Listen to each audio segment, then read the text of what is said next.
Accident ஆயிருக்கு பேசின்னு இருக்கிற சூழ்நிலை இது என்ன பேசிட்டு இருக்கீங்க?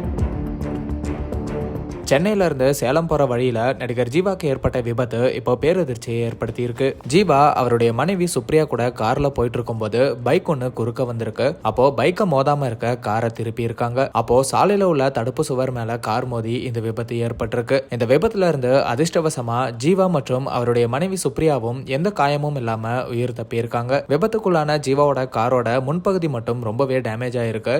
சின்ன சேலம்ல இந்த விபத்து ஏற்பட்டிருக்கு. உடனடியா போலீஸ் அந்த இடத்துக்கு வந்து விசாரணை நடத்தி அதுக்கப்புறம் ஜீவாவை வேற ஒரு கார் அரேஞ்ச் பண்ணி அனுப்பியிருக்காங்க. இந்த விபத்து ஏற்பட்ட சமயத்துல பொதுமக்கள்ல ஒருத்தர் ஜீவா கிட்ட செல்ஃபி கேட்டதா சொல்லப்படுது. அப்போ கடுப்பான ஜீவா கடுமையான வார்த்தையை பயன்படுத்தி அந்த நபரை திட்டியிருக்காரு. அந்த வீடியோ இப்ப சோசியல் மீடியால வைரல் ஆயிட்டு வருது.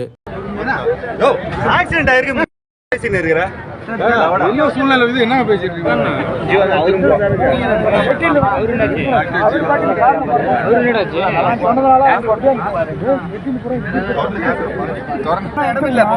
இது வந்து